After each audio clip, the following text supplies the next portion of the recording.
Alright, here's a new knife sent in by GearBest. It's made by HX Outdoors, as you can tell by the box. They always come in these pretty large boxes and tactical looking pouches that the knife is in. So right here it is. You can see the carbon fiber. So this is the ZD-005B, or ZD, however you want to pronounce it. And there is also another version available that looks like this on both sides. This one here is listed for 130 Canadian dollars at this time. Might be lower if there is a sale going on. A link will be in the video description as usual. So let's take a look here. The blade is made of VG10. I don't think I have to say too much about VG10. It's a well-known high-end steel. Fairly hard, takes a very sharp edge. It's tough and corrosion resistant. So, in short, good stuff. The flipper and thumb disc are removable. And I should point out that this design looks suspiciously similar to the Lion Steel TRE. It's not a full-on copy, but it's at the very least inspired by it. I don't think that Lion Steel makes one with a Tanto blade, and as I said, it is somewhat different in some of the details, but you can definitely see that it's what they were looking at when they designed this. You know, including the screw here in the flipper and the thumb disc that makes them removable. But, you know, at least it's not a full counterfeit. They didn't slap the brand's logo on there or anything like that. Still a bit dubious, but yeah, what can you do? So, as I said, this is carbon fiber handle on one side and titanium alloy on the other. There's some really nice machining on this. You can see those radial grooves here. That looks quite nice, and overall there is plenty of milling, cutaways, beveled angles all over. So I can see why the knife costs as much as it does. It's clearly a lot of work that went into this, and it's well done. Like, fit and finish are quite outstanding. Blade centering is perfect. No complaints here. And the pivot is nice and smooth. See, it really doesn't take much to open it. You know, just quick flick, and there you go. So it's quite nice. The thumb disc is, I don't quite know what it is. Something about the angle must be off, because when I try to open it using the thumb disc, it's not going anywhere. I can push pretty hard on it and it just won't open. So if I push with 2 fingers on each side, no problem, it opens. But this way, there's something that just gets it kind of stuck, so it just won't move that way. But with 2 fingers, it's fine. I don't know what it is, kind of weird. But doesn't really matter anyway, because the flipper works perfectly and I prefer flippers anyway. So nothing wrong with that. And you can, as I said, remove the thumb disc if you don't like it. You can also remove the flipper if you want, for whatever reason.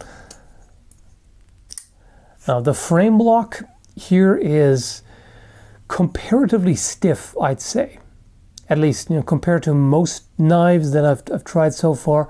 This one takes a little more pressure. It's not something to complain about, it's just a minor observation.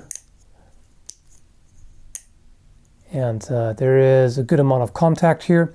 One thing I like about this design here, on the frame here, there is an insert at the end, which makes contact with the base of the blade.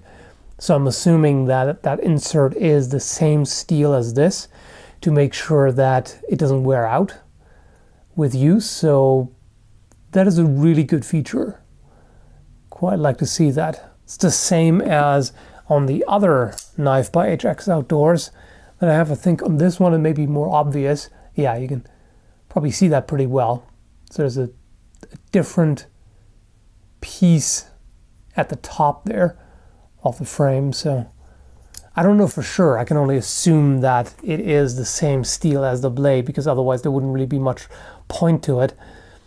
So if that's the case, and that's quite a good feature. Definitely like that. A bit of a nitpick here now. I don't know if you can do that any other way, but I don't know. I don't like how this area looks here. You know, it just kind of breaks with the rest of the pattern of the carbon fiber, and maybe I'm being pedantic, but it just doesn't look good. I also don't really know why they work this area at all. I don't think that's necessary whatsoever. Like, you know, the way that they cut this area, that's helpful, because that way you can get your thumb in there more easily.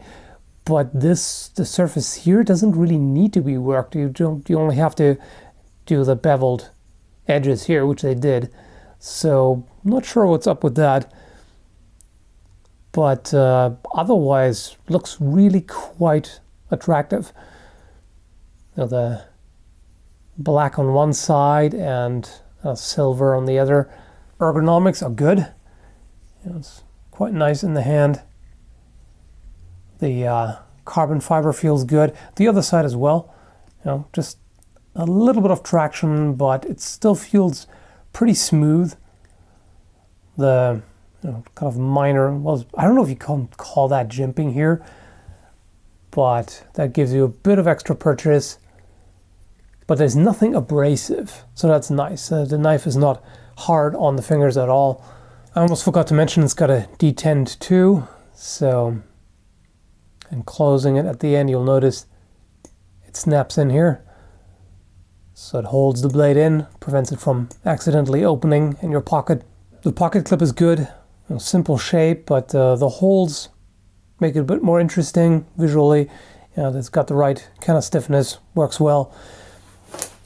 It rides very low in the pocket, which a lot of people like.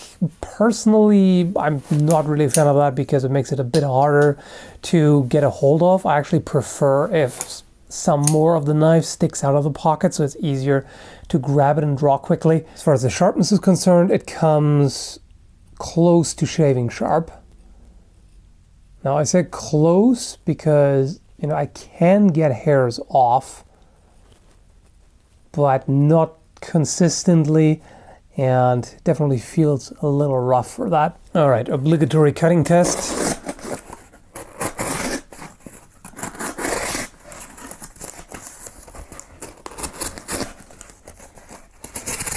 Works quite well. I've got to admit I'm not a fan of the Tanto look, but it is a very effective blade shape. Useful for a variety of things. This corner here, for example, can be used to dig into material.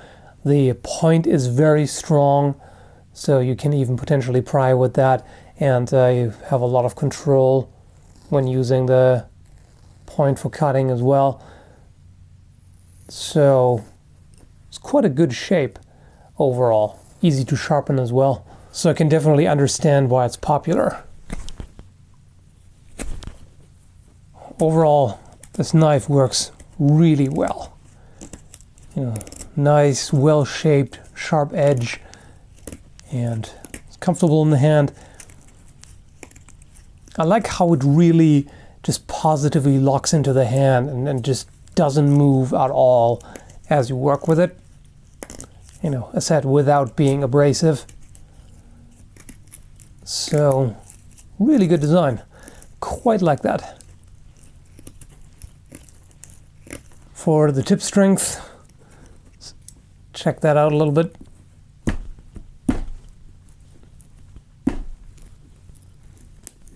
I wouldn't recommend doing stuff like this. It's just for demonstration to see, you know, how the tip can dig into the material without getting damaged. You can see here, still perfectly straight. So overall, I'm quite impressed by this knife. don't really have any significant objections. As said, this area doesn't look very nice. That's just a minor cosmetic nitpick that doesn't have any impact on the function of the knife. The pocket clip is one position only, which is a bit of a shame. Otherwise, I don't really have anything that I would change personally. Is the price appropriate? That's a good question. I'd say overall yes for the fit and finish and quality. Could it be cheaper? Probably. I mean, VG10 is considered one of the high-end steels, but I've seen somewhat cheaper knives and a similar size and with that sort of material. But as said, the fit and finish are excellent, and especially if you can snatch it up during a sale, then it's well worth the money, in my opinion. Definitely a good knife. This is going to be one of my standard everyday knives, I think. Even though I still like this one just a bit more. Is that also made by HX Outdoors? This one is even smoother than this. I mean, they both have quite a smooth pivot, and I like that this one is quite large. You can see, yeah, that's a pretty hefty knife, and I like large blades, in case you haven't noticed. So definitely this one here is one of my favorites, but this will certainly see a lot of use as well, so easy to recommend. Anyway, hope you found the review helpful, and thanks for watching. Check out the specs and link in the video description down below.